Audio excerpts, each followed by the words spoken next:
Hello everybody, welcome back to Momo vs. MTG. Today we'll be taking a look at my personal commander deck tech on Patron of the Kitsune. So for 6 mana, 2 of it being white pips, we get a legendary creature spirit and has Fox Offering. You don't see this text too often, so you may play this card at any time. You could play an instant by sacrificing a fox and paying the difference in mana cost between this and the sacrificed fox. Mana cost includes color. And whenever a creature attacks, you may gain 1 life. This deck was originally inspired by EDH deck building. Great channel, a lot of inspiration for a lot of my stuff. But you get this legendary commander in the command zone that has multiple life gain triggers whenever something attacks. So it's a mono white life gain deck and has some neat tech cards in here and there. And I thought it was a pretty neat build around, so I tried to pick it up myself and see what I can make. So, without further ado, let's jump right into this. First off, I like to start with the ramp package here, and we are mono white.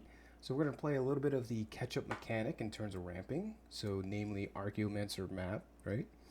Enters battlefield, search for 2 basic planes, put them in your hand.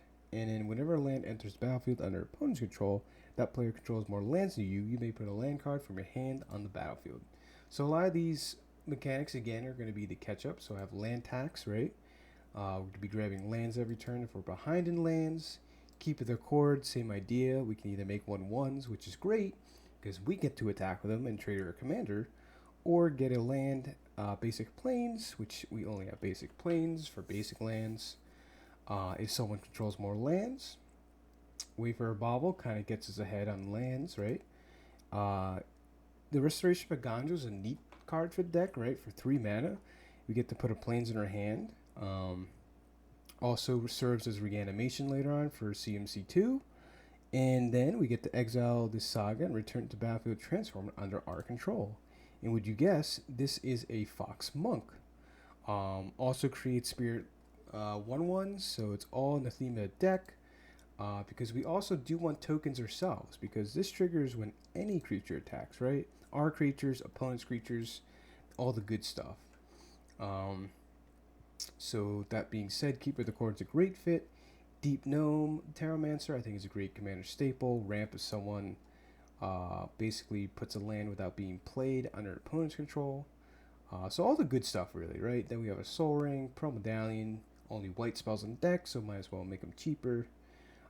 Expedition map doesn't necessarily ramp us, but gets us any card. Expedition map, you're usually grabbing a Lotus Field if you want to put yourself behind in lands again. Or, for the neat combo of the deck, I decided to throw in is Urborg and Darien and Karma, which we'll talk on. So that's the ramp package, but let's just go down the list and take a look at what we got. We have many artifacts, but this one doesn't really have a category because I don't think it really has one because it's so unique. So for 3 mana, let's get the reading here. All creatures have vigilance. At the beginning of each player's end step, tap all untapped creatures that player controls that didn't attack this turn.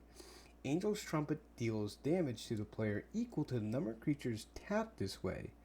So this is a neat way to kind of... It's a tough card to read, but this kind of forces the initiative for players to start attacking with each other, with their creatures.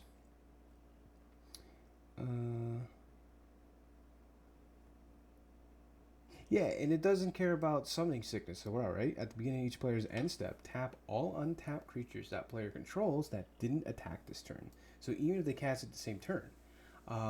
So the idea is it gives them vigilance so they can attack and then have them untapped for the blocking stage, when it comes around to enemies attacking.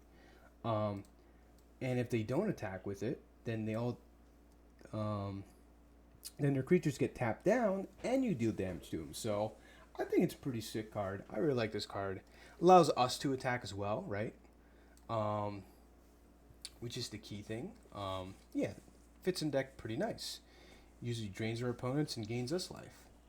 And then we have the board wipes, right? 4 of them in the deck, mono white, so we have access to some of the best board wipes. Asterisk Command, right? Dual modal, different options. Farewell, same thing. We don't really care about too much about exiling stuff. So Farewell's a nice fit, usually gets rid of a lot of threats. Eternal Wanderer, the best, I think, creature board wipe, right? Just give them, the least popular, least valuable creature, right, with the -4. And then Fumigate, it just fits for the deck, right? Destroy all creatures, and you gain 1 life for each creature destroyed this way. So, like having options here. 4 seems like a decent number for this deck.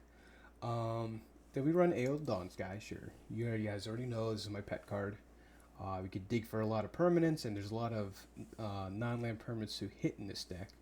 And the +1/+1 counters isn't bad either, whatever option we need at the time. And like I said, this is a Fox tribal deck in a way. We only have, I think, 8 foxes here. We might have a couple more scattered throughout, but primarily 8 foxes. And again, so we can cast these for their value. So Farfinder comes from Ikoria, one of my favorite sets. Allows us to go search for a basic land, put it in our hand. And then, to cast our commander, we could sacrifice Farfinder and only pay 3 for our commander. So these foxes not only gives a benefit when played usually, but they also discount our commander. Like Clockwork Fox, right? Leaves the battlefield, you draw 2 cards, each opponent draws 8 cards, right?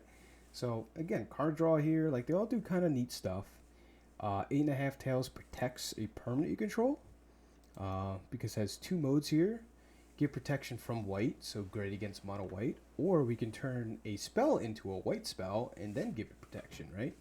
Any permanent. It's a really cool card in the deck. Some of the foxes are pretty sick. Just wish there was a little bit more support with this, but we'll get there.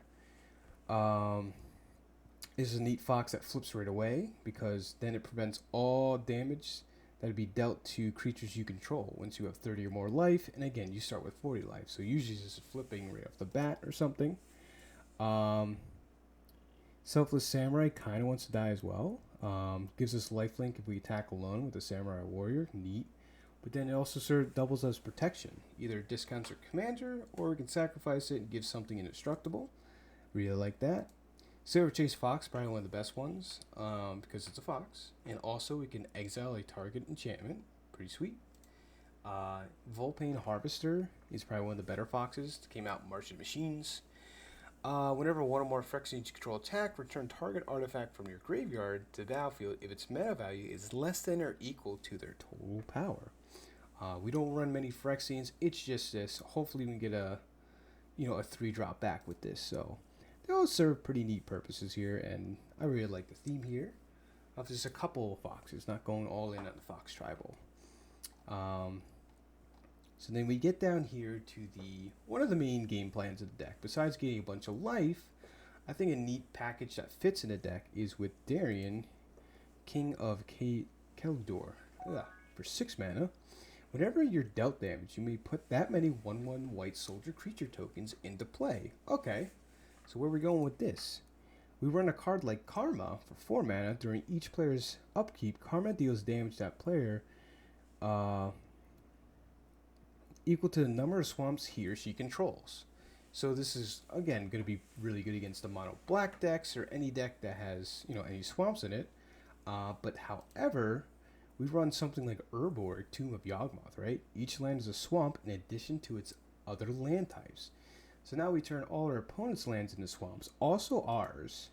And if we have, King Darien out, and Karma out, we're going to be taking, let's say 10 damage from our, our snow-covered plains that are now going to be swamps, and then creating that many 1/1s.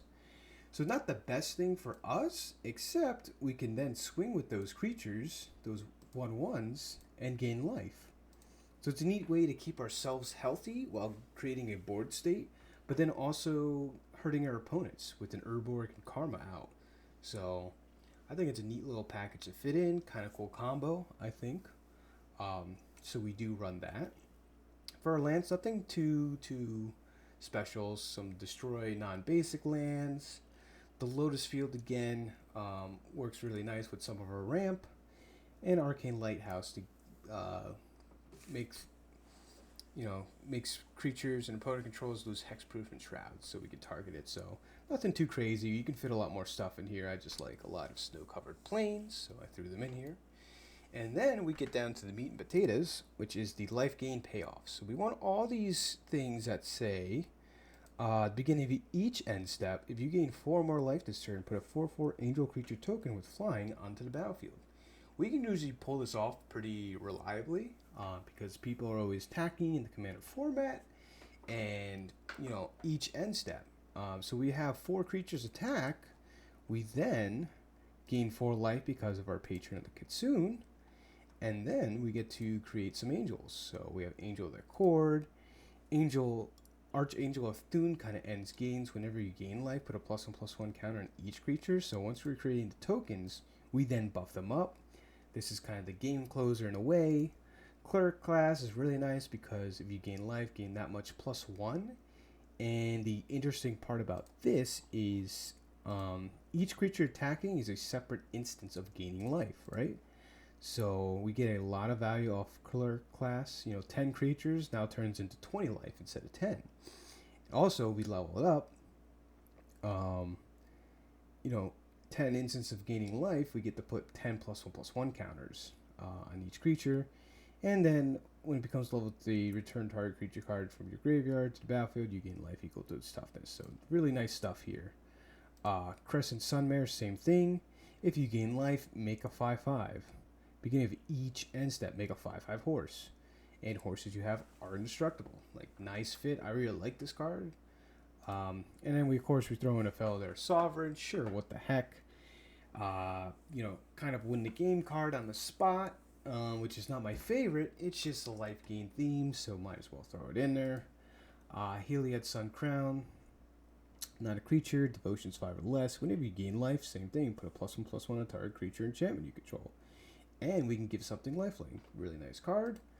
We do not run Walking Ballista. I like that combo in a casual deck. You can definitely throw that in when knock you for it. But I'm going for a more casual deck here. So Heliod's in there just for the nice life gain. And we've not partnered up with Krav. We have Regina the Redeemer. Beginning of each end step, if your team gain life this turn, create 2 1/1s. So again, a way we can flood our own board. Create a 4/4, gain 5 more life this turn. Each end step, and it can pump later on. So we want all these triggers that basically gain life, create a creature. We have 11 of these, or I think 10 of these. Really good payoffs. And then we have something like Angel of Destiny, right? 5 mana. This is a weird one to wrap your head around. Took me a little bit. Angel of Destiny, 5 mana, flying double strike. Whenever a creature you control deals combat damage to a player, you and that player gain that much life. Here's the important part. At the beginning of your end step, if you have at least 15 more life than your starting life total, each player Angel of Destiny attacked this turn loses the game. So this first part here, doesn't matter what creature deals combat damage to a player, you'll both gain that much life. Angel of Destiny doesn't even have to connect here. Any creature connects. At the beginning of your end step, if you have at least 15 more life than your starting life total, each player attacked by this card loses the game. So Angel of Destiny doesn't even have to deal combat damage. It just has to swing out that turn. And it can take someone out. So something of note here, really interesting win con in a way. Threw it in the deck. Sure. So cool. We have all these life gain payoffs. And now the rest of the deck's pretty much going to be how are we going to support it. Our commander's a big part, right? Gaining life. But we have other ways as well. So we run stuff like Ulrika's Champion for 2, right? Creature enters the battlefield. We're going to be creating a lot of tokens. A good, tech against other token generator decks, right? Creature enters the battlefield. You may gain 1 life. Righteous Cause is basically a second copy of a commander, right? Whenever a creature attacks, you gain 1 life. Has the same text. Pretty cool. Shattered Angel, right? Land enters the battlefield. You may gain 3 life. Good fit. And a Soul Warden, right? We run Essence Warden F towards 2 if we were Selesnya. Whenever another creature comes into play, you gain 1 life. And Soldier Priest is an interesting one for 2. Creature enters the battlefield under our control, you gain 1 life, and whenever a creature enters the battlefield under opponent control, you may have that player lose 1 life. So, you know, a lot of life gain here, of course, in the life gain deck. Moving on from there, we have some protection spells because we are a pretty creature focused deck. So, clever concealments, I think is pretty sick. We can convoke all the tokens we create and then phase them out. And then we have Fanatical Devotion, where we can sacrifice a creature, regenerate target creature, so a little protection built in, especially since we have so many tokens to sacrifice usually in this deck. Moving down from there, we do look for card draw. Card draw is pretty important, and to get some of the best card draw in white is what we're looking for. Alms Collector is a nice, I think it's a nice card for the deck, because you kind of host people who draw, 2 or more cards. Instead, you and that player draw a card each turn. Archangel of Yawgmoth, right? Gains life and draws cards whenever opponent searches library. So again, with theme. Cosmos of Elixir is one of the engine ones, right? We have to have life gain online. Actually, no, we don't. That's a lie. Beginning end step, draw a card if your life total is greater than your starting life total. Otherwise, gain 2 life. So either gains us life or card draws us. So nice fit there. Dawn of Hope, whenever you gain life, pay 2. If you do, draw a card. Nice repeatable card draw is pretty sick. And we create tokens. Fire Main Commando, I like this card for 4, flying. Whenever you attack with 2 or more creatures, which we want to do, we draw a card. Whenever another player attacks with 2 or more creatures, they draw a card if none of those creatures attack you. So really cool. Once a turn, for 3 mana, CMC 3 or less enters the battlefield, draw a card once each turn, right? Which hopefully will be creating tokens on each of our opponent's end steps. War Room, of course, colorless land, draws us card, and we have plenty of life to spend. And the Well Lost Reef is probably the best card draw of the deck. So whenever you gain life, you may pay X, where X is less than or equal to the amount of life you gain this turn if you do draw X cards. So we have 5 mana sitting around, we gain 5 life, we could draw 5 cards. So some decent card draw on the deck, especially for mono white. They've been working on this, and we're at the point where white has a lot of decent card draw. Moving down from there, we run Smuggler's Share. Nice political card. If someone's ramping more than us, we create treasures. They're drawing more cards. We also get a little part of that. Then, of course, we are mono white, so we have access to one of the best recursion colors in Magic. So Celestine, Living Saint, right? Beginning of each end step, you return target creature with mana value X or less from your graveyard to the battlefield, where X is the amount of life you gain this turn. Really cool card to help us grind out some matches. Elspeth Conqueror's Death, right? Removal makes things cost more for opponents, and then we return either creature or a Planeswalker. We do have the Eternal Wanderer, and we also have the Wanderer. So nice to have. We have a Myriad of Skyruin, right? We have so many planes. We get 7 out. We can recur something for free on each of our upkeep steps. Sabine's Reclamation, right? Repeatable 3 CMC recursion, which again, a lot of our foxes are 3 CMC. They have a lot of value or are, a lot of stuff in the deck. And then Sun Titan, same thing, right? Attacks, enter battlefield, 3 CMC, back to from a graveyard to the battlefield. I like that. Comeuppance is a nice one. It's not really a board wipe, but this is kind of removal, right? Prevent all damage to be dealt to you and planeswalkers you control this turn by sources you don't control. If damage from a creature to source is prevented this way, Comeuppance deals that much damage to that creature. If damage from a non-creature source is prevented this way, Comeuppance deals that much damage to the controllers. So yeah, if they have like a big, 10 damage spell to our face, we can cast this, put it back on them. Or, just swing with a bunch of creatures, we can have them all deal damage to themselves and hopefully remove the creatures. So, I like this card a lot. Generous Gift, right? One of the best removals in the format. Destroying a permanent, they get a 3/3. Heliod's Intervention either acts as life gain or removes a lot of artifacts or enchantments. Creatures stapled in with a draw card and also destroy enchantment artifact. And a Swords of Plowshare. Gaining life, removal creature, cool. And since we had the Wanderer, why not throw just the regular Wanderer in, right? Prevent all non-combat damage to be dealt to you and other permanents you control. Cool. So no blasphemous act, killing all our stuff. Or we can use, repeatable removal, which we really like.